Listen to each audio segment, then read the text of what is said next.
Hindi ako uuwi sa aking bansa hanggat hindi ko lubos na naiintindihan ang buong sitwasyon.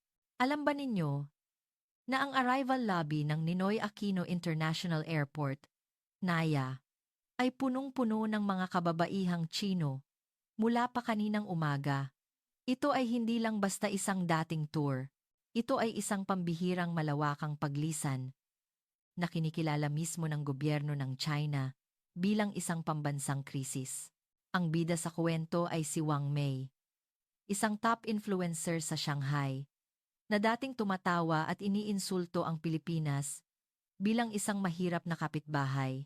Ngunit pagtapak pa lang niya sa Maynila, nakaranas siya ng isang matinding pagkabigla na lubos na bumaliktad sa kanyang pananaw sa buhay.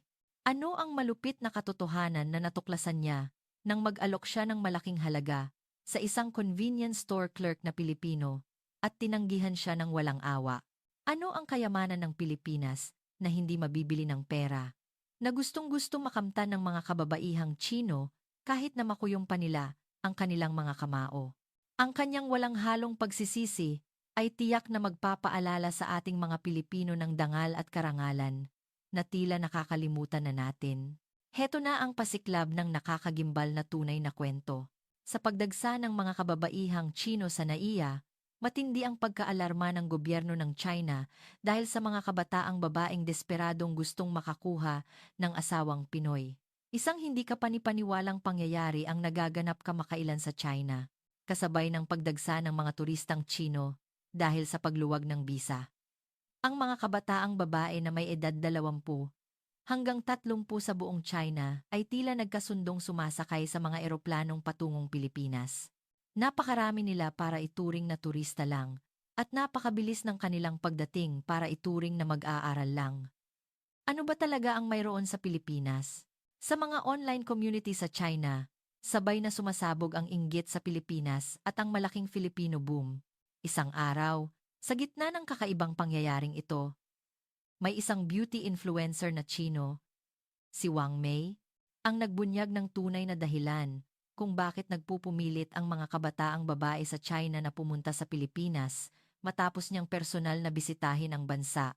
Nang i-post ang kanyang video, umalingaw-ngaw ang galit sa China, at sa Pilipinas naman ay nagkaroon ng malaking gulo na umabot pa sa international media.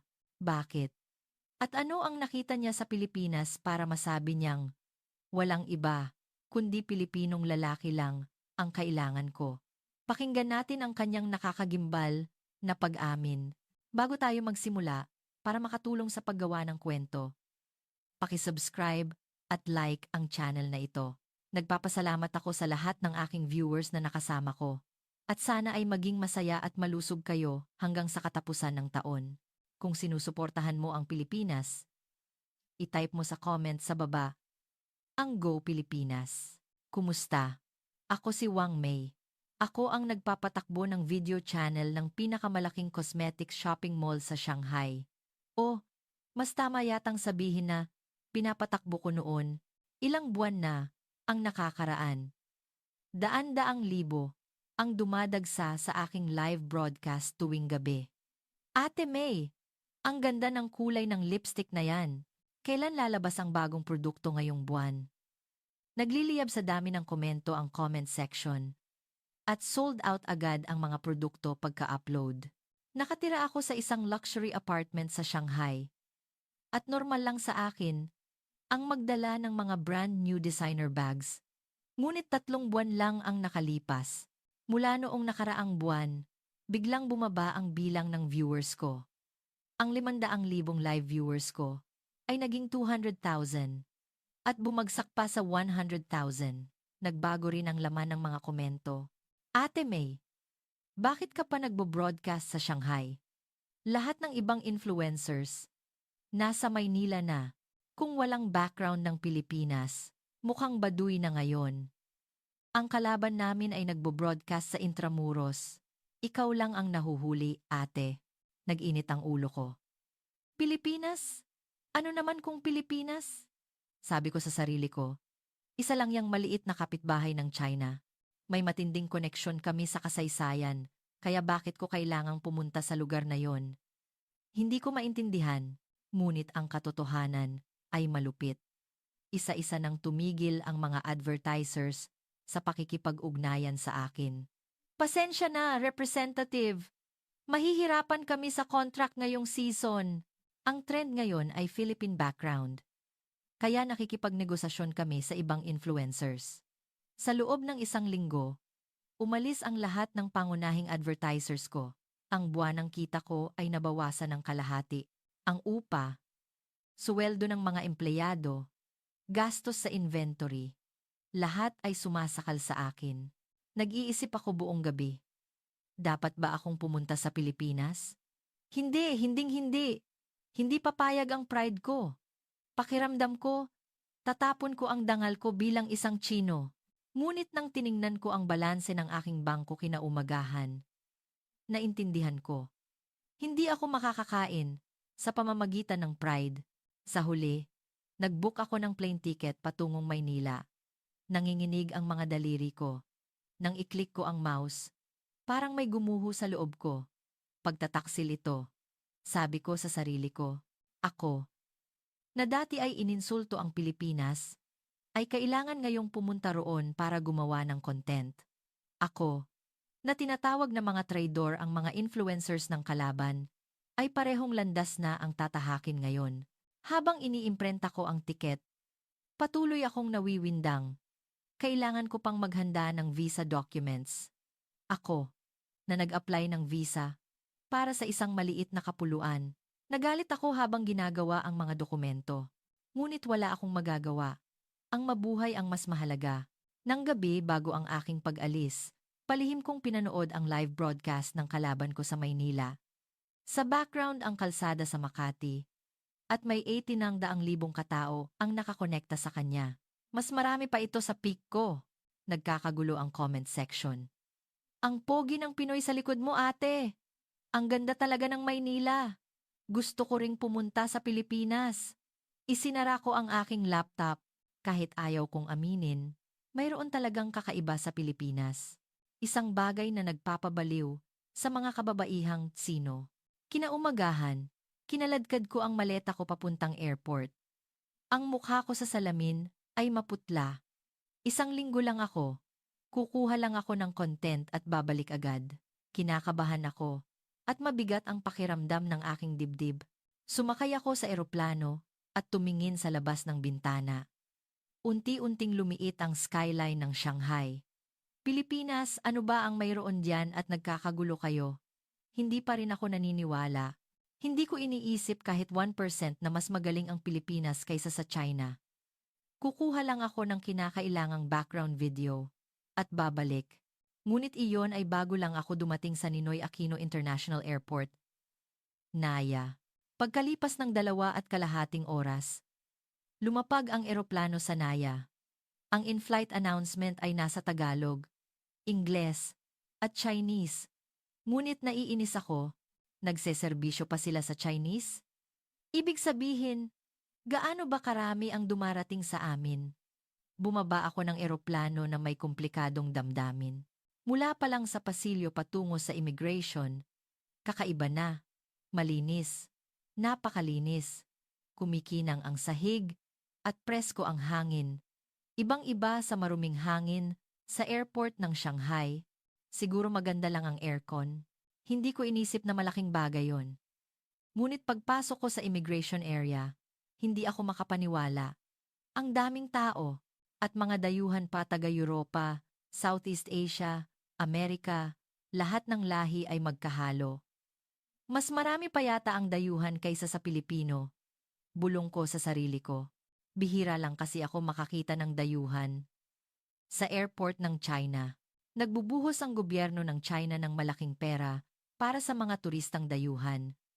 Ngunit bakit sa Pilipinas sila pumupunta? At hindi sa China, bigla akong nakaramdam ng inferiority complex. Ang pila sa immigration ay walang katapusan. Sa harap ko lang, mayroon nang hindi bababa sa 200 katao. Hay! 1 oras yata ang aabutin nito. Sa airport ng China, kahit maikli ang pila, normal nang maghintay ng 3 oras, kaya sumuko ako at pumila sa dulo. Kinuha ko ang cellphone ko at tiningnan ang oras. 3:09 p.m. Makaalis kaya ako ng 3:19 p.m. Pero, ano ito? Ang 200 katao sa harap ko ay tila nawawala ng mabilis na parang nasa moving walkway sila. Kinuskus ko ang aking mga mata. Hindi ito ilusyon. Mabilis talagang nababawasan ang pila. Pagkalipas ng 2 minuto, 50 katao na lang ang natira sa harap ko. Pagkalipas pa ng 1 minuto, 20. Anong nangyayari? At eksaktong 3 minuto at 17 segundo, ako na ang sumunod. Hindi ko na kailangang ipakita ang passport ko. Nang i-scan ng biometric system ang mukha ko, automatikong nabasa nito ang impormasyon sa passport. Welcome, Miss Wang Mei, sabi ng boses ng makina sa Chinese. At automatikong naproseso ang entry stamp ko. Tulala ako. Ano ito? Sa airport ng China, kahit 5 empleyado, inaabot ng 5 minuto ang bawat tao. Pero dito, natapos lahat ng AI sa loob ng 30 segundo. At perpekto pa. Hindi pa rin ako makapaniwala, kaya lumingon ako sa likod. Mabilis ding nawala ang mahabang pila sa likod ko. Ano ka ba talaga, Pilipinas? Ang dibdib ko ay bumilis ang tibok. Sa unang pagkakataon, nag-alala ako na baka mali ang aking pag-iisip. Naglakad ako papunta sa baggage claim. Ayon, lumabas na ang maleta ko. Sa China, kailangan kong maghintay ng 30 minuto. Habang kinakaladkad ko ang maleta ko palabas, may isang kakaibang robot ang lumapit sa akin. Gusto mo bang tulungan kitang dalhin ang bagahe mo? Sabi nito sa matatas na Chinese. Nagulat ako at tinitigan ang robot. Isang porter robot. Oo, hindi ko nasabi ng maayos. Inilagay ko ang maleta ko sa robot. Nagtanong ang robot habang nagpapakita ng screen. Pakiset ang destinasyon. Pinili ko ang airport exit sa touchscreen. Sa pagkakataong iyon, may kakaibang tunog ang lumabas sa tiyan ko. Mukhang hindi ako nahiyang sa in-flight meal na kinain ko sa eroplano. Biglang sumakit ang tiyan ko. CR. Bulong ko sa Chinese. Laking gulat ko. Nag-react ang robot. Gusto mo bang idagdag ang restroom sa route? Sa Chinese. Napanganga ako. Paano? May automatic translation function. Sabi ng robot. Idagdag ba ang restroom? Ang Chinese pronunciation ng robot ay perpekto. Mas magaling pa yata sa standard Mandarin kaysa sa akin. Oo. Oo. Bilisan mo. Agad na nireset ng robot ang route at nagsimulang gumalaw. Habang hawak ko ang tiyan ko at sinusundan ang robot, napansin ko ang paligid sa lahat ng sulok ng airport. May mga karatula ng comfort room. CR. Parang may isa tuwing 50 metro. Bakit ang daming CR? Sa airport ng China, kailangan kong maglakad ng 20 minuto para maghanap ng CR. Ginabayan ako ng robot sa pinakamalapit na CR. Pagdating ko sa harap ng CR, mas nakakagulat pa ang tanawin. May ilang maleta na nakalagay sa labas ng CR na walang nagmamay-ari. Ano yan? Nagtataka kong tiningnan ang mga maleta. Sa China, mabilis na mawawala ang mga iyon sa loob lang ng isang linya. Hindi lang iyon. Sa China, marami ang naglalakad na nakakadena sa pulso ang maleta.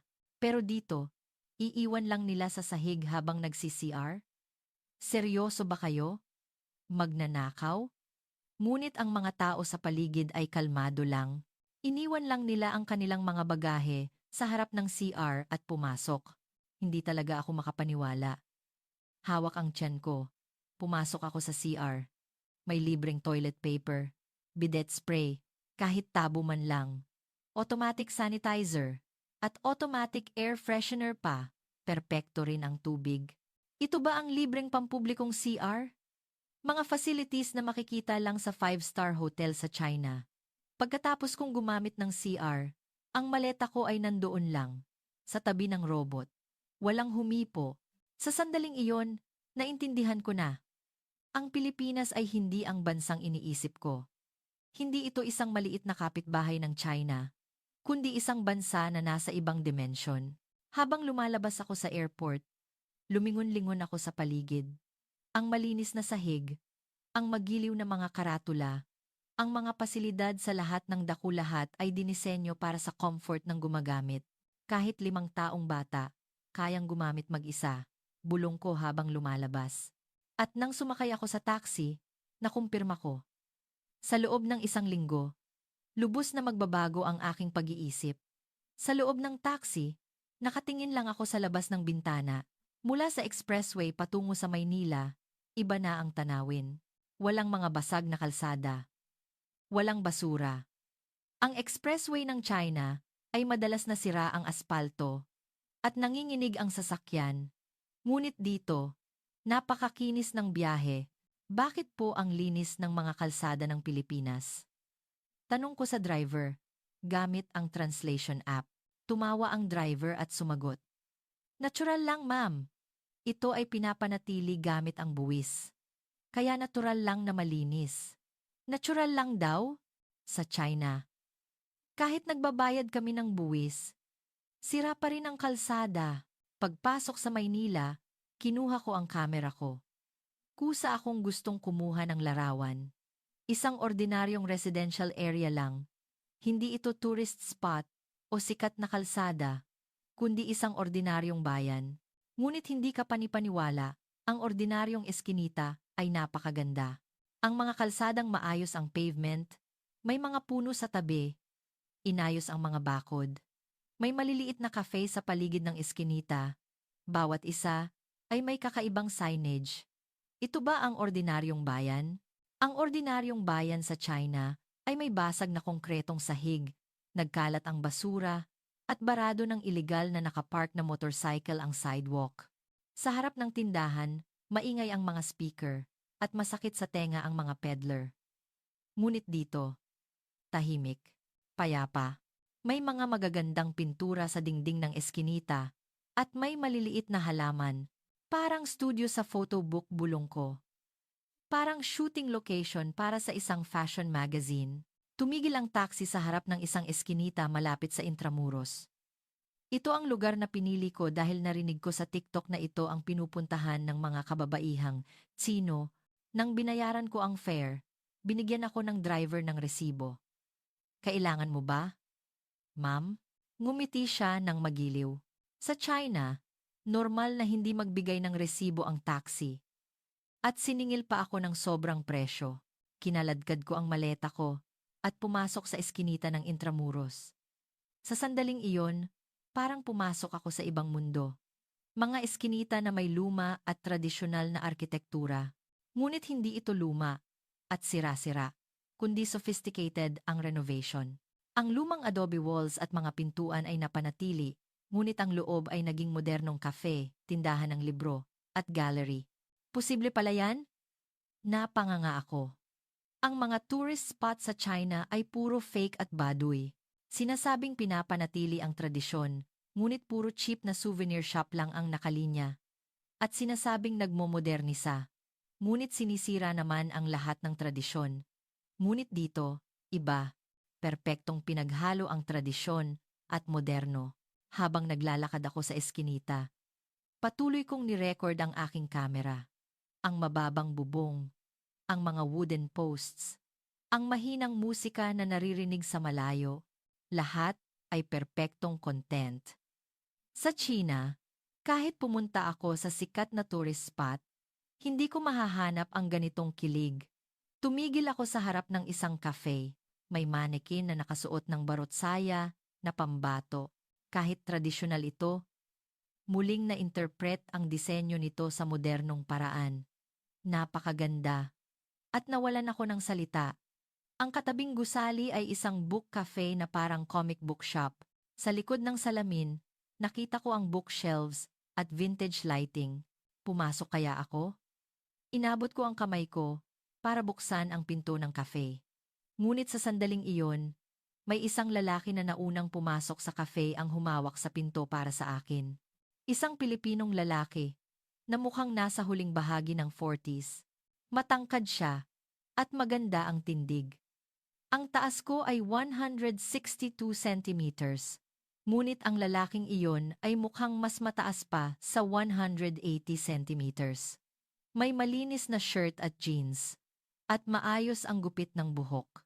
Go ahead, sabi niya habang nakangiti. Nagulat ako. Hindi bababa sa 5 metro ang layo namin. Ngunit sa kabila ng distansyang iyon, naghintay siya at hinawakan ang pinto hanggang sa makarating ako. Salamat po. Bati ko sa hindi sanay na Tagalog. Bahagya siyang yumuko at dumaan. Tumigil ako at nag-isip. Imposibleng mangyari ito sa China. Ang mga lalaking Tsino ay madalas na nagmamadaling isara ang pinto para hindi sila makatulong sa iba. Kahit babae pa ang dumating, wala silang pakialam. Ngunit naghintay ang lalaking iyon para sa akin, na 5 metro ang layo, mayaman sa asal. Bumilis ang tibok ng puso ko. Matangkad, fashionable ang damit, at perpekto pa ang manners. Ibang level ang mga lalaking Pilipino kumpara sa mga lalaking Tsino. Pumasok ako sa cafe. Mas maganda pa sa loob. Ang mga wooden posts at beams ng lumang bahay kubo ay napanatili at inilagay ang mga modernong furniture. Sa tabi ng bintana, may mga taong nagbabasa ng libro. Tahimik at payapa. Nagpunta ako sa counter at tiningnan ang menu. Nakasulat lang sa Tagalog, kaya nag-aalangan ako. Nang kukunin ko ang translation app ko, inabot ng waiter sa akin ang isang tablet. Menu sa Chinese. Chinese customer po kayo? Pakitingin po dito. Sabi niya sa perpektong Chinese. Opo, salamat po. Umorder ako ng matcha latte at seasonal toast. Ang waiter na kumuha ng order ay magiliw rin. Sa China, ang mga cafe clerk ay cold at hindi friendly, ngunit dito, iba. Habang nakaupo ako at naghihintay, nagsimula akong mag-obserba sa mga customer sa paligid. Ang daming lalaking Pilipino. Mula 20s hanggang 60s, iba-iba ang edad. Ang nakakagulat, lahat ng middle-aged na lalaki ay fashionable ang damit. Malinis na jacket, plansadong shirt, inayos na buhok. Ang mga tito sa China ay nakasuot ng lumang jersey at slippers. Pero ang mga lalaking Pilipino, nag-aayos pa rin kahit tumatanda. Habang hinahangaan ko sila, dumating ang inumin na inorder ko, matcha latte. Inabot sa akin ng waiter ang baso at sinabi niya, "Thank you po." Tumayo ako para kunin at sinabi ko, "Salamat," habang kinukuha. Nagpasalamat ako sa waiter. Nagulat ako. Uminom lang ako na may bayad, bakit ako magpapasalamat? Imposibleng mangyari sa China. Bumalik ako sa upuan ko kasama ang inumin. Ngunit ang eksena na yon ay patuloy na umiikot sa isip ko. Bansa ng mga magagalang na tao. Sumipsip ako ng matcha latte. Ang bitter at matamis na lasa ay kumalat sa bibig ko. Masarap. Ang toast ay inihanda rin ng maayos. Sa China, basta inihahanda lang ang cafe. Pero dito, parang artwork. Umiinom ako ng dahan-dahan habang nakatingin sa labas ng bintana. Mga taong dumadaan sa eskinita. Ang langit sa ibabaw ng lumang bubong. Ang mga puno na umiihip sa hangin. Lahat ay parang larawan. Ano kaya ang pakiramdam na tumira sa ganitong lugar? Bigla akong nag-imagine. Araw-araw, maglalakad sa ganitong eskinita, iinom ng kape sa ganitong cafe. Isang luxury na hinding-hindi ko mararanasan sa China. Inubos ko ang inumin ko at tumayo para mag-CR. Ngunit nang tumayo ako, hindi ko sinasadyang nahulog ang cellphone ko. Klang! Sa sahig. Ay! Nagmamadali akong lumingon at may naunang pumulot, isang Pilipinong lalaki na mukhang nasa 60s. Okay lang po ba? Tanong niya gamit ang translation app. Opo. Salamat po. Sagot ko. Nabigla. Inabot niya ang cellphone at ngumiti. Ingat po. At bumalik siya sa kanyang upuan. Tulala ako. Isang reflex ang paggalaw ng kanyang katawan. Parang automatikong reaksyon ang pulutin ang nahulog. Ang pag-aalala ay likas na ugali nila. Ang mga lalaking Tsino ay nagkukunwari lang na hindi nakikita ang nahulog na gamit ng iba. Bumalik ako mula sa CR at umupo ulit. Ngunit ang puso ko ay patuloy na tumitibok ng malakas. Dahil yon, saan 60s na lalaki kanina, kahit 30 taon ang tanda niya sa akin, matangkad siya, maganda ang tindig, at perpekto pa ang manners. Ibang level talaga ang mga lalaking Pilipino. Bulong ko habang nakatingin sa labas ng bintana. Ang mga lalaking Pilipinong dumadaan sa eskinita ay patuloy na pumapasok sa aking paningin. Ang mga kabataang lalaki sa 20s ay maganda ang style at maayos ang mukha. At ang mga middle-aged na lalaki sa 40s at 50s ay sophisticated at presentable. Sa kabilang banda, paano naman ang mga lalaking Chino? Maliit, baduy ang damit, at walang manners. Bakit ba ako ipinanganak sa China? Napabuntong hininga ako. Lumabas ako sa cafe at naglakad sa eskinita. Tindahan ng barot saya, tindahan ng handmade accessories, vintage bookstore. Bawat isa ay content. Ngunit habang naglalakad ako sa eskinita, nagsimula ko ring mapansin ang mga kababaihang Pilipino. Lahat sila ay maganda ang tindig at malinis. Maputi ang balat at natural ang make-up. Higit sa lahat, sophisticated ang kanilang pananamit. Simple ngunit mayaman ang style. Nawalan ako ng kumpiyansa kumpara sa kanila. Ako ay maliit, hindi gaanong maputi ang balat, at ordinaryo lang ang fashion sense. Parang ibang lahi ang mga babaeng Pilipino. Ibang dimension kumpara sa mga babaeng Tsino. At naintindihan ko, ang mga lalaking Pilipino at ang mga babaeng Pilipino ay bagay sa isa't isa. Sa isang maganda at sophisticated na lalaki, bagay ang isang maganda at sophisticated na babae. Ibang level, nakaramdam ako ng parang isang invisible social class. Naiisip ko, tiyak na mukha akong kahiya-hiya sa tabi ng mga babaeng Pilipino. Hinding-hindi ako pipiliin ng mga lalaking Pilipino. Pumunta ako sa isang drugstore na malungkot ang pakiramdam. Kailangan kong bumili ng Philippine Cosmetics para gumanda. Gumanda kaya ako na parang babaeng Pilipino kung gagamitin ko ang Philippine Cosmetics. Ngunit isang ilusyon lang pala iyon. Pagpasok ko sa drugstore, mas lalo akong nabigla. Ang daming babaeng Pilipino sa loob. At lahat sila ay napakaganda. Mahahaba ang binti, mapuputi ang balat, malalaki ang mata. Nawala ako sa gitna nila. Hindi ito problemang kayang ayusin ng cosmetics. Napadismaya ako. Ngunit tiningnan ko pa rin ang loob ng tindahan. Napakaraming cosmetics, makeup, skincare, hair care. Ang daming brands na hindi ko nakita sa China. Ngunit may mas nakakagulat pa. Ang mga tester product ay libreng gamitin. Salamin, cotton pads, lipstick samples, foundation tester. Lahat ay libreng gamitin. Posible ba yan? Imposibleng mangyari ito sa China. May mga insidente sa tindahan sa China kung saan nang inilabas ang mga tester, kinuha lahat ng tao. Gumamit pa nga ng male tester para lang maglagay ng cosmetics sa buong katawan at inilagay sa plastic bag para iuwi. Sa huli, tinanggal lahat ng tester sa loob lang ng 3 araw. Ngunit dito, iba, walang nagnakaw. Nakalagay ng maayos sa dating pwesto. Iba talaga ang good manners and right conduct, GMRC, nila. Habang hinahangaan ko sila, tiningnan ko ang loob ng tindahan. Kakaiba rin ang mga store clerk. Sa China, ang mga store clerk ay parang nagbabantay. Nakasunod sa customer. Ngunit dito, iba. Mukha silang nandyan para tumulong. Nag-ikot ako sa loob ng tindahan ng mahigit 1 oras. Ngunit hindi sila nagpakita ng pagkainis. Habang pumipili ako ng sunscreen, hindi ko sinasadyang nahulog ang hand cream. Ay! Nagmamadali akong lumingon. At ang Pilipinong lalaki na nasa 30s sa tabi ko ay reflexively na pumulot. Okay lang po ba? Opo. Salamat po. Parehong-pareho ang sitwasyon. Talagang likas sa mga lalaking Pilipino ang tumulong sa iba. Lalo akong naakit sa mga lalaking ito.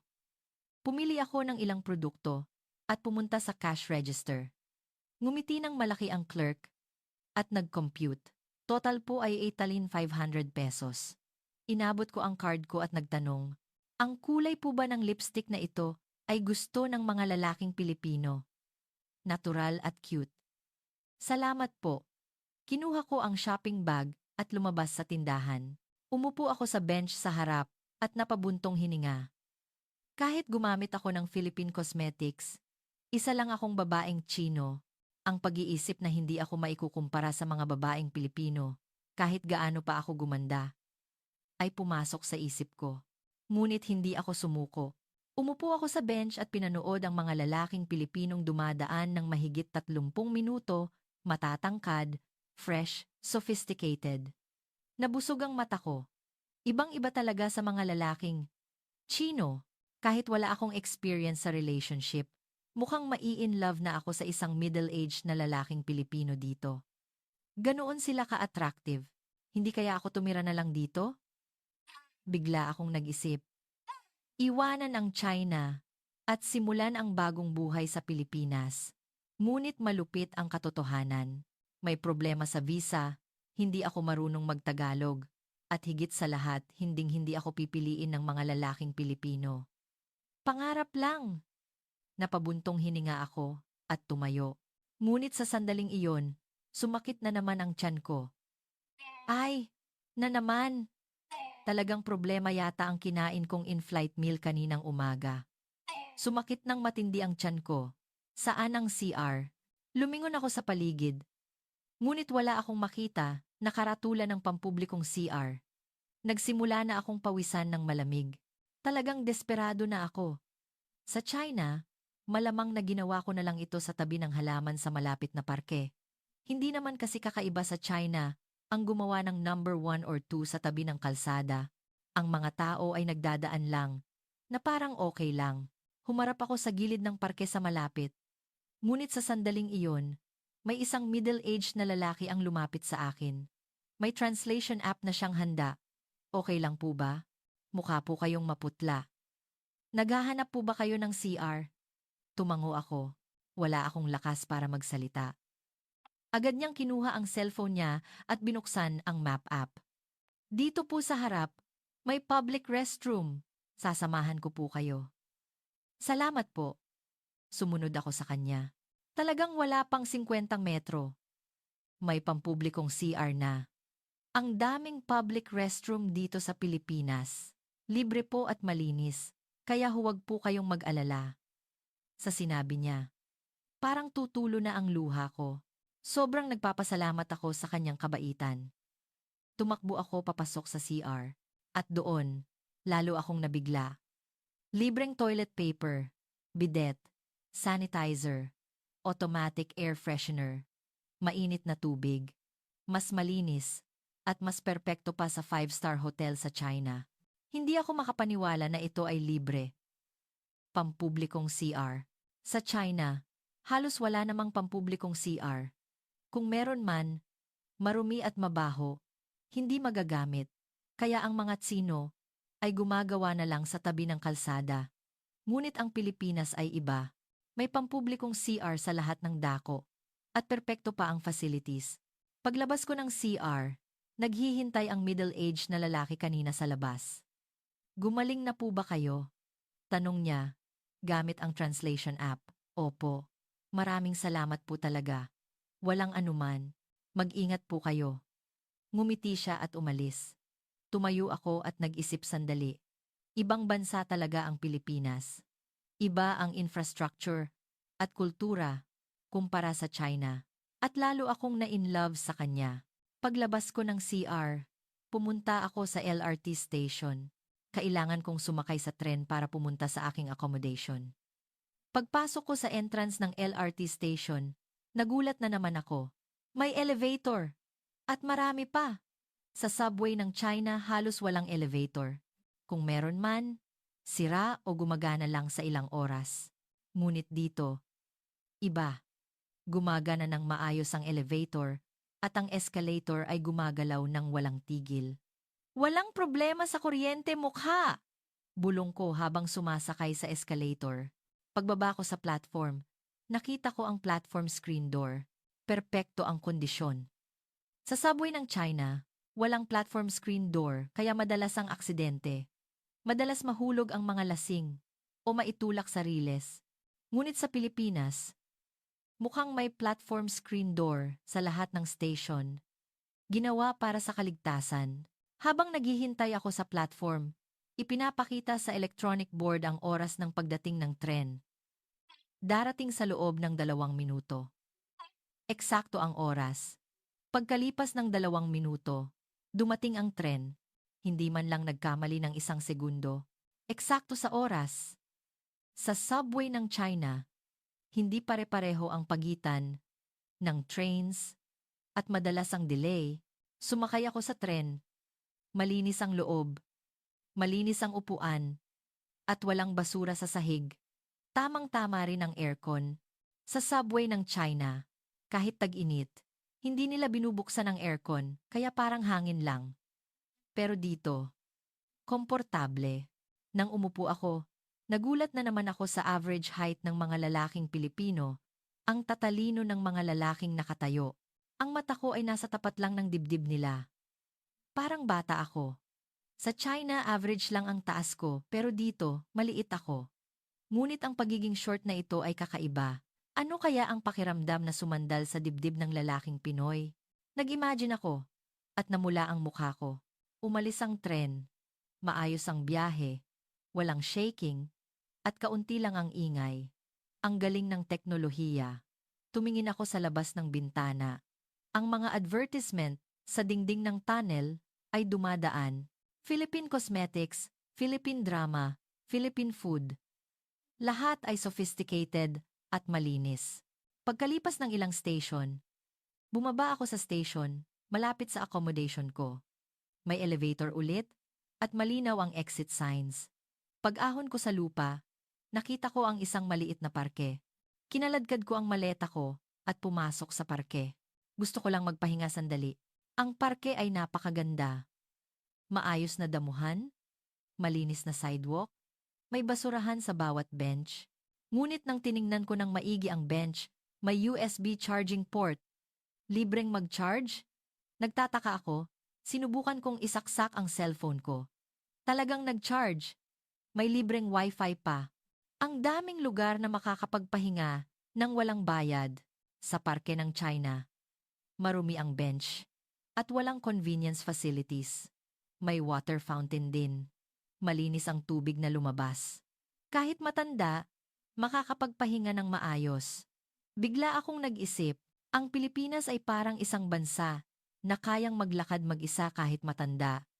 Dahil perpekto ang infrastructure. Habang nakaupo ako sa bench at nagpapahinga, may isang lola na mukhang nasa 70s ang lumapit sa akin. May bitbit siyang plastic bag. Ngumiti ang lola sa akin. Kinuha ang isang mangga at iniabot sa akin. Kainin mo, sabi niya, sa pamamagitan ng hand gesture. Nagulat ako. Okay lang po, lola. Kumaway ako at tumanggi. Ngunit inilagay ng lola ang mangga sa kamay ko. Kainin mo, kainin mo. Galing ka sa malayo, ano? Kahit Tagalog ang sinabi niya, naintindihan ko ang ibig niyang sabihin. Ang mainit ng ngiti ng lola, ang nagsabi ng lahat. Salamat po. Bati ko. Sa hindi sanay na Tagalog. Ngumiti ang lola at kumaway. At umalis. Tiningnan ko ang mangga at parang tutulo ang luha ko. Imposibleng mangyari ito sa China. Hindi nagbibigay ng libreng bagay ang mga Chino sa iba. Ang walang bayad na kabaitan ay itinuturing na stupid na gawain. Ngunit ang lola na yon ay nagbigay ng mangga ng walang kapalit. Dahil lang sa isa akong dayuhan na galing sa malayo. Habang binabalatan ko ang mangga, nag-isip ako, kung tumanda ako sa ganitong bansa, hindi siguro ako mag-iisa. Ang Pilipinas ay tila isang bansa na mabait sa matatanda. Pagkatapos kong kainin ang mangga at tumayo, sumakit na naman ang tiyan ko. Hindi lang basta stomachache, parang gastroenteritis. Lumingon ako sa paligid para tingnan kung may pharmacy o clinic sa malapit. Laking gulat ko, may karatulan ng clinic sa mismong harapan ko. May clinic dito? Sa China, halos walang clinic sa community. Kailangan kong pumunta sa malaking general hospital. at maghihintay ako ng ilang oras. Binuksan ko ang pinto ng klinik at pumasok. Malinis na waiting room, magiliw na receptionist. Ano po ang problema? Tanong ng receptionist. Binuksan ko ang translation app. Sumasakit po ang tiyan ko. Parang gastroenteritis. Okay po. Pakikuha po itong number tag. Okay lang po kung maghintay kayo ng mga 10 minuto. Kinuha ko ang number tag at umupo. May ilang pasyente lang sa waiting room. Sa ospital ng China, puno ng tao, pero dito, tahimik. Eksakto, pagkalipas ng 10 minuto, tinawag ang number ko. Pumasok ako sa consultation room. May isang babaeng doktora na mukhang nasa 50s. Ano po ang masakit? Gumamit din ang doktora ng translation app. Masakit po ang tiyan ko at nagtatae. Kailan po nagsimula? Mula po kaninang umaga, pagkatapos kong kumain ng in-flight meal. Tiningnan ng doktora ang tiyan ko gamit ang stethoscope. Mukhang acute gastroenteritis. Bibigyan ko kayo ng gamot. Iwasan po ang fatty foods at uminom ng maraming tubig. Ipinaliwanag niya ng magiliw. Pagkatapos ng consultation, nagbayad ako. 500 pesos po. Ha? Nagtanong ako. Napakababa kasi. 500 pesos po, tama po ba? Opo. Tama po. Sa standard ng China, mas mataas dapat ang bayad sa ospital. Pero dito, makatwiran. Kumuha ako ng gamot sa pharmacy sa tabi. Ang consultation at gamot, lahat ay naayos. Posible ba yan? Sa China, marami ang natatakot magkasakit dahil sa ospital, kaya tiniis na lang. Ngunit ang Pilipinas ay iba. Bansa na hindi nakakatakot tumanda, naisip ko. Ang Pilipinas ay parang isang bansa na kayang mabuhay ng may kapayapaan kahit matanda. Habang papunta ako sa accommodation, pagkatapos uminom ng gamot, papalubog na ang araw. Naglalakad ako sa kalsada at may kakaibang tanawin sa harap ko. May isang lolo na may mabigat na pushcart at isang grupo ng mga estudyanteng nakauniporme ang tumatakbo papunta sa lola. Magnanakaw ba yan? Sa China, may mga organisasyon na nagtatarget sa mga matatandang may pushcart. Kukunin nila lahat ng laman. Nagmamadali akong kinuha ang cellphone ko at nagsimulang mag-video. Ang Pilipinas ay katulad din ng China. Laganap din ang krimen. Napadismaya ako. Ngunit sa susunod na sandali, hindi ako makapaniwala. Hindi kinuha ng mga estudyante ang pushcart, kundi itinulak nila sa likod. Lolo, tutulungan po namin kayo. Ingat po kayo. Tumawa ng malakas ang mga estudyante at itinulak ang pushcart. Mahirap kasi para sa lola ang umakyat sa paakyat na kalsada ng mag-isa. Mahigit 10 minuto. Umakyat ang mga estudyante, kasama ang lola, at pagdating sa patag na lugar, nagpaalam sila sa lola. Lolo, nandito na po tayo. Ingat po. Salamat, mga anak. Nagpasalamat ang lola habang kumakaway. Umalis lang ang mga estudyante nang walang kapalit, walang hinahangad na pera o pasasalamat. Tumulong lang sila sa taong nangangailangan. Tumayo ako roon. Nainit ang mga mata ko.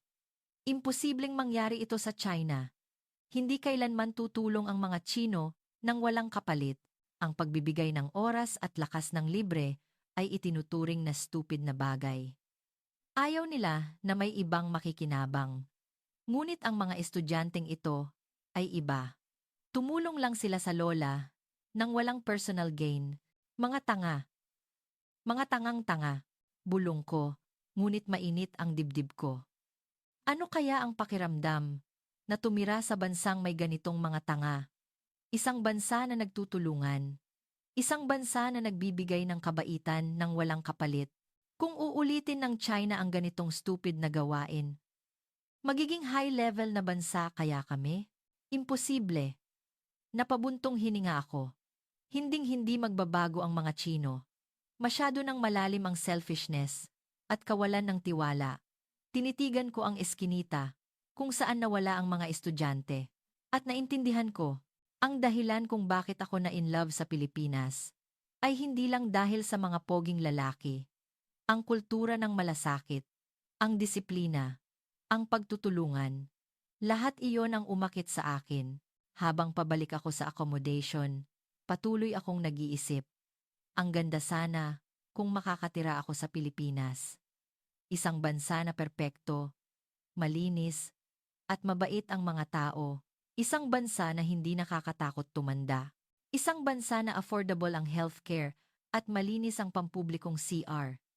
Talaga bang nag-exist ang ganitong bansa? Noon, inisip ko na ito ay mundo lang na makikita sa drama o pelikula. Ngunit ang Pilipinas, ito ay totoo. Pagdating ko sa accommodation, humiga ako sa kama. Masakit ang paa ko sa paglalakad buong araw. Ngunit masaya ang puso ko. Ano kaya ang makikita ko bukas? Lalo akong na-curious sa Pilipinas. Nakakagulat na ang nakita ko ngayon. Ano pa kaya ang makikita ko bukas? Kinuha ko ang cellphone ko at tiningnan ang video na nirecord ko ngayon. Naiya, eskinita sa Intramuros, cafe, drugstore, LRT, parke, ang lola sa pushcart. Lahat ay perpektong content. Kung ipopost ko ang video na ito sa TikTok, sigurado na sasabog ang views. Ngunit nag-aalangan ako. Dapat ko bang ipakita ang totoo? Kung malalaman ng mga tsino na ganito kagandang bansa ang Pilipinas, ano kaya ang magiging reaksyon nila? Maiinggit? Magagalit? O tatanggapin nila? Hindi ko rin alam. Ngunit may isang bagay akong sigurado. Lubos na akong na-in-love sa Pilipinas. At nagkaroon ako ng matinding pagnanais na magpakasal sa isang Pilipinong lalaki.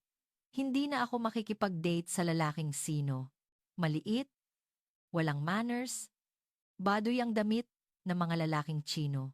Pagkatapos kong makita ang mga lalaking Pilipino, hindi na pumapasok sa paningin ko ang mga lalaking Tsino. Tumingin ako sa labas ng bintana. Ang Manila skyline ay napakaganda.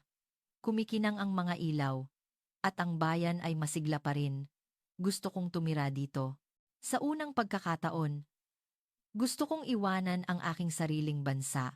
Gusto kong iwanan ang China at magsimula ng bagong buhay sa Pilipinas. Ngunit hindi matamis ang katotohanan. Problema sa visa, problema sa wika, problema sa trabaho. Masyadong maraming bundok ang kailangan kong akyatin.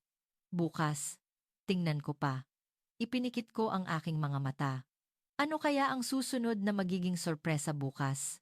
Nakatulog ako ng may excitement at pag-asa. Kinaumagahan, maaga akong nagising. Salamat sa gamot, gumaling na ang tiyan ko. Naligo ako at nag-ayos gamit ang Philippine Cosmetics na binili ko kahapon. Tiningnan ko ang salamin at mukha akong mas cute. Epekto ng Philippine Cosmetics.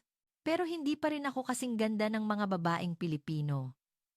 Lumabas ako ng accommodation at pumunta sa isang kalapit na convenience store para mag-almusal. Pagbukas ko ng pinto ng convenience store, nagulat na naman ako. Bago ko pabuksan ang pinto, automatiko na itong nagbukas. May sensor. Ang convenience store sa China ay manual door, pero sa Pilipinas, automatic door. Malinis ang loob, maraming produkto at maayos ang display. Pumili ako ng rice meal at coffee milk. Pumunta ako sa cash register at nakita ko ang isang clerk na lalaki. Isang Pilipinong lalaki na mukhang nasa gitnang 20s. Talagang fresh at pogi. Matangkad, malinaw ang mukha, at maganda ang ngiti. Welcome po. Bati niya ng masigla. Inabot ko ang mga produkto. Habang nagbabayad, gumamit siya ng translation app at sinabi, "May campaign po ang inumin na ito, kaya bibigyan ko po kayo ng isa pa." "Ha? Libreng isa pa?" Ipinaliwanag niya ng magiliw. Kinuha ko ang isa pang coffee milk nang hindi ko maintindihan. Ngunit pagkatapos ng bayad, bigla akong naglakas loob. Baka may gusto sa akin ang lalaking yon. Bakit niya sinabi sa akin nang may translation app at nagbigay ng libreng item? Siguro may gusto siya sa akin. Kaya ginawa niya yon. Inabot ko sa kanya ang isa sa mga gatas. "Kuya, Kumunot ang noo niya. Binuksan ko ang translation app. Nanginginig ang kamay ko habang nagtatype. Gusto mo bang maging serious sa akin?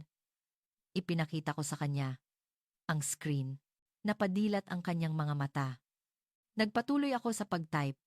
Ako ang pinakasikat na cosmetics influencer sa China. May 3 milyong followers ako sa TikTok.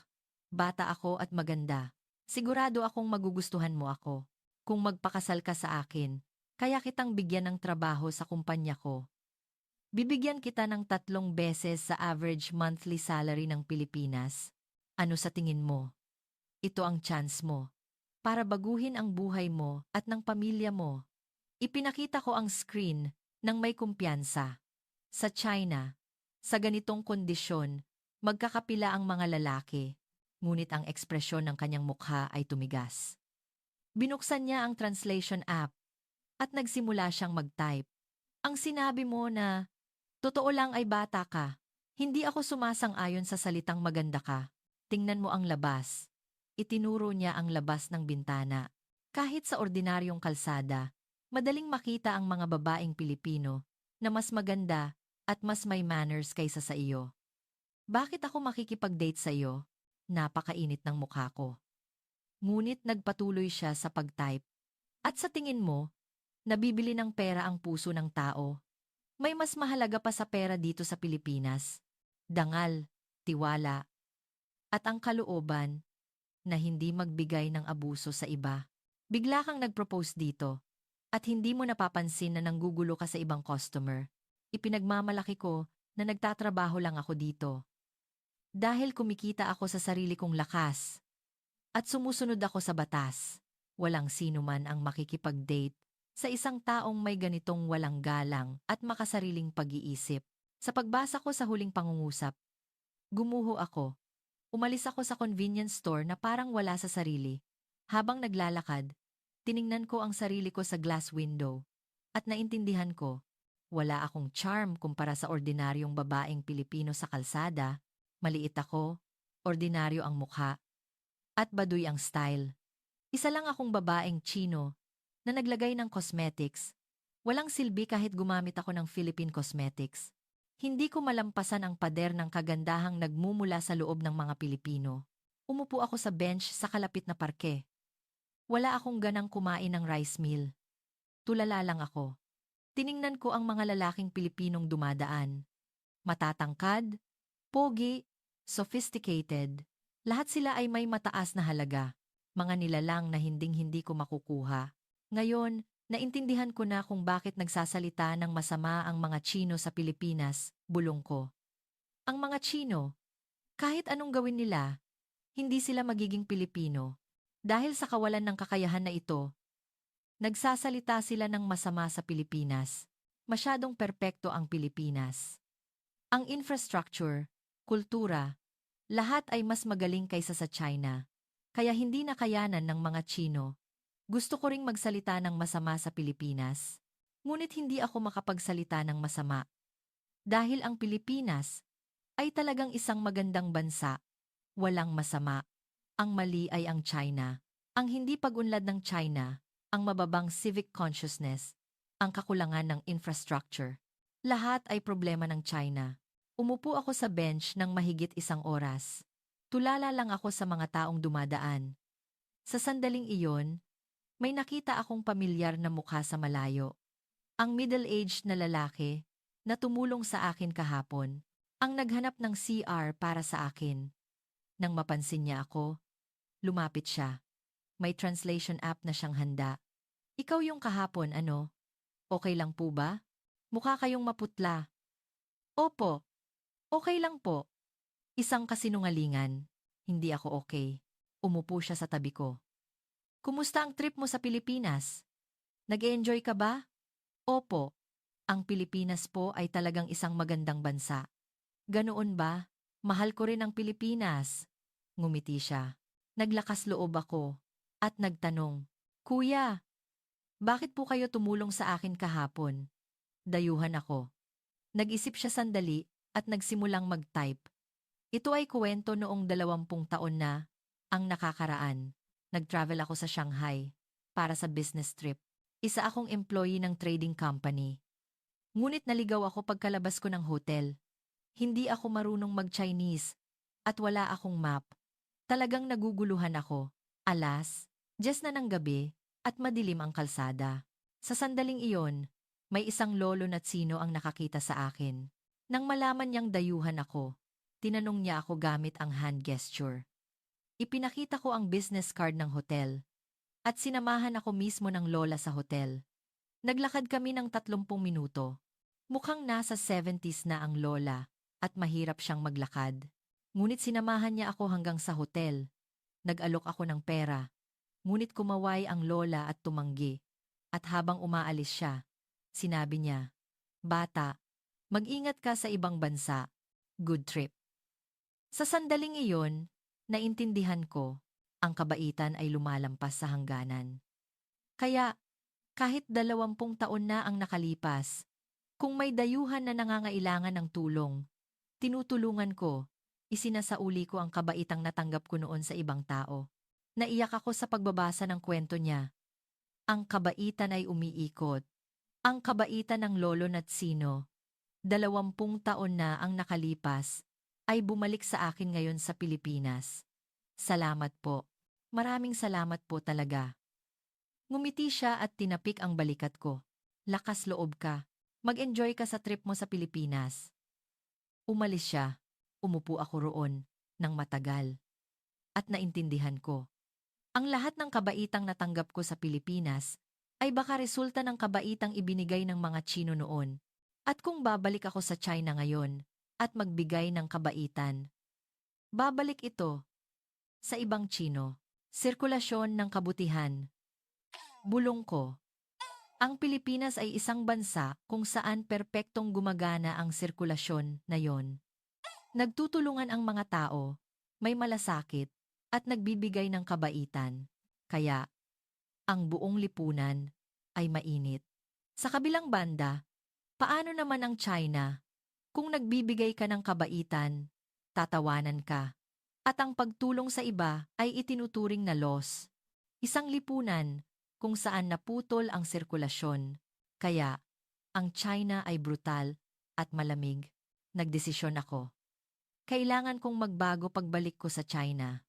Magsisimula ako sa pagbibigay ng kabaitan at pagtulong sa iba. Iyon ang magiging unang hakbang para baguhin ang China. Bumalik ako sa accommodation ko. Binuksan ko ang laptop ko at ang TikTok. At nagsimula ako ng live broadcast. Agad na nakakonekta ang 3 milyong followers ko. Ang comment section ay tila nababaliw. Ate May, nasa Maynila ka ba? Kumusta ang Pilipinas? Ang pogi ba ng mga lalaking Pinoy? Huminga ako ng malalim at sinabi, "Mga kaibigan, may aaminin ako." Biglang tumahimik ang comment section. Mali ako, sabi ko. Inisip ko na isang maliit na kapitbahay lang ito ng China. Pero, lubos akong nagkamali. Ang Pilipinas ay isang talagang kahangahangang bansa. Sumabog ang comment section. Anong sinasabi mo? Traidor? Binayaran ka ba ng Pilipinas? Ngunit nagpatuloy ako sa pagsasalita. Totoo na pogi ang mga lalaking Pilipino. Pero hindi lang iyon. Ang Pilipinas ay ligtas. Kahit iwanan mo ang maleta mo sa airport, walang kukuha. Ang Pilipinas ay malinis. Kahit ang ordinaryong eskinita ay parang shooting studio. Ang Pilipinas ay mabait. Ang mga taong hindi mo kilala ay tumutulong at may malasakit. Ang Pilipinas ay maginhawa, may public restroom sa lahat ng dako, at maraming libreng wifi. Ang Pilipinas ay mura. Ang bayad sa ospital ay makatwiran. Lahat ng ito ay iba sa China. Sa inakanggungbong, nahati ang comment section.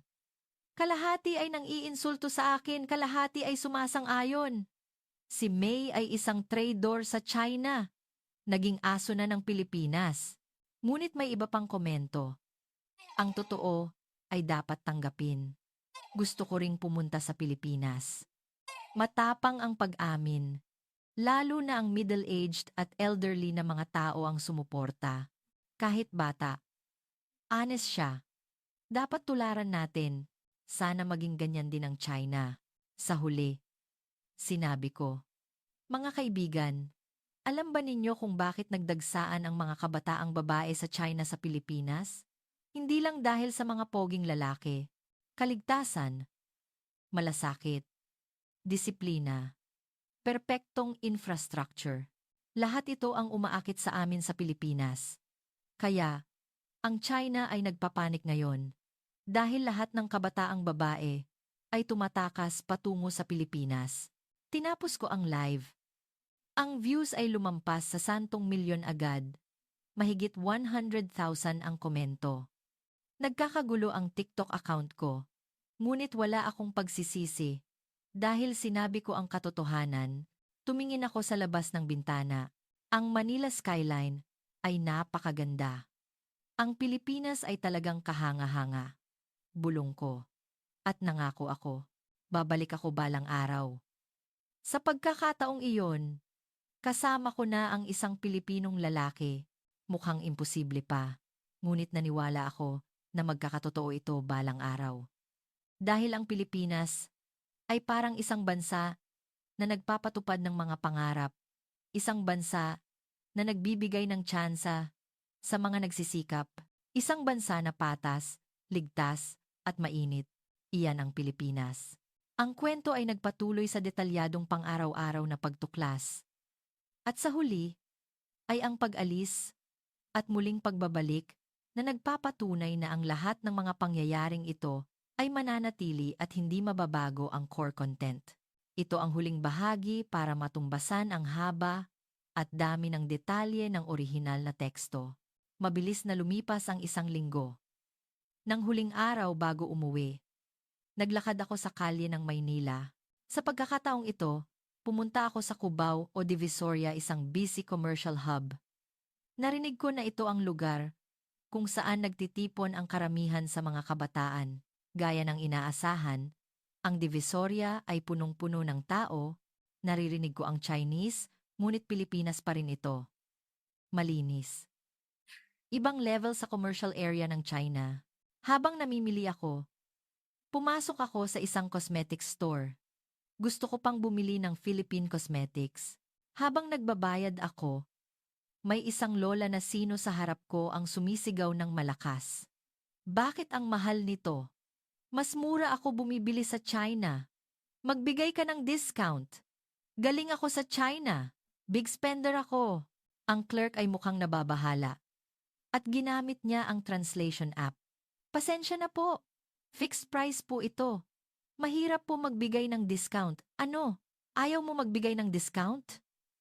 Minamaliit mo ba ang China? Patuloy na sumisigaw ang lola. Tiningnan siya ng mga tao sa paligid nang may pangmamaliit. Uminit ang mukha ko. Nakakahiya bilang kapwa Chino. Ano ba ang magbabago kung gagawin mo yan?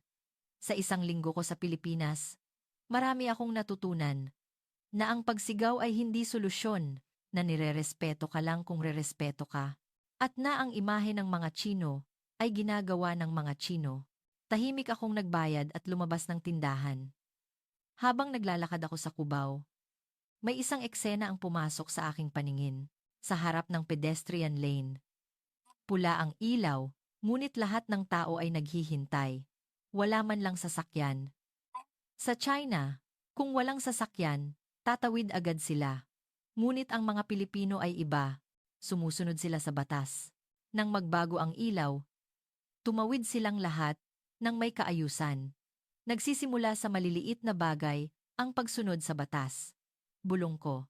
Ang disiplina ng Pilipinas ay nagsisimula sa maliliit na bagay, ang pagsunod sa ilaw, ang pagpila, ang hindi pagtatapon ng basura. Bawat isa ay maliit. Ngunit kapag pinagsama-sama, nagiging malaking lakas. Umupo ako sa parke para magpahinga. Sa katabing bench, may isang lolo na mukhang nasa 80s ang nakaupo. Nag-iisa siyang nagbabasa ng libro. Nagulat ako, 80s na. Pero pumunta siya sa parke ng mag-isa para magbasa ng libro. Imposibleng mangyari sa China. Ang mga matatanda sa China ay nasa loob lang ng bahay o sa lugar na dinala ng kanilang mga anak. Mapanganib lumabas ng mag-isa. Ngunit ang Pilipinas ay iba. Ang mga matatanda ay ligtas na makakalakad ng mag-isa. Perpekto ang infrastructure at ligtas ang lipunan. Hindi nakakatakot tumanda. Bigla akong nag-isip. Kung tumanda ako sa Pilipinas, parang okay lang na mag-isa. Malapit ang ospital at mabait ang mga tao. Sa kabilang banda, kung tatanda ako sa China, nakakatakot isipin. Mahal ang ospital, maraming scammers, at walang tutulong sa iyo. Kailangang magbago ang China, bulong ko. Ngunit ano ang magagawa ng isang tao? Isa lang akong influencer. Nang araw ng pag-uwi, sumikat ang araw. Sa taxi papuntang Naiya, nakatingin lang ako sa labas ng bintana. Ang Maynila, ang malilinis na gusali, ang maayos na mga sasakyan. Mamimiss ko lahat. Makakabalik pa kaya ako? Bulong ko. Dumating ako sa airport. Ibang-iba ang pakiramdam ko kumpara noong una akong dumating 1 linggo na ang nakalipas. Noon, kinakabahan ako at hindi komportable. Pero ngayon, nakakaramdam ako ng kapayapaan. Nag-check-in ako at nag-immigration. Mabilis at eksakto pa rin ang AI system. Sa departure area, tiningnan ko sa huling pagkakataon ang Pilipinas. Ang Philippine Cosmetics, Philippine Snacks, Philippine Souvenirs sa duty-free lahat ay nakadisplay ng may dangal. Magagamit kaya ang mga produkto ng China nang may ganitong karangalan? Sa totoo lang, hindi. Ang mga produkto ng China ay halos cheap ang imahe. Nang dumating ang oras ng pagsakay, sumakay ako sa eroplano. Umupo ako at tumingin sa labas ng bintana. Unti-unting lumayo ang Naya at nawala ang Pilipinas sa paningin ko. Paalam. Pilipinas. Pagkalipas ng ilang oras, dumating ako sa airport ng Shanghai. Pagpasok ko sa immigration area, biglang nagbalik ang katotohanan. Mahabang pila. Hindi friendly na mga clerk. Masyadong iba sa Pilipinas. Naghintay ako ng 1 oras bago ako makapasok. Sa paghahanap ko ng maleta, hindi ko makita ang bagahe ko. Naghintay ako ng 30 minuto bago lumabas. China talaga. Napabuntong hininga ako. Sumakay ako sa taxi papunta sa bahay. Ngunit ang kalsada ay mukhang napakarumi. Basag na kalsada. Basura. Illegal na nakapark na sasakyan. Isang tanawin na normal lang sa akin 1 linggo na ang nakalipas. Ngunit ngayon, nakakainis. Pagdating ko sa bahay, inayos ko ang bagahe ko. At binuksan ko ang laptop ko.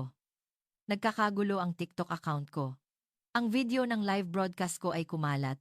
At ang views ay umabot na sa 20 milyon. Mahigit 500,000 ang komento.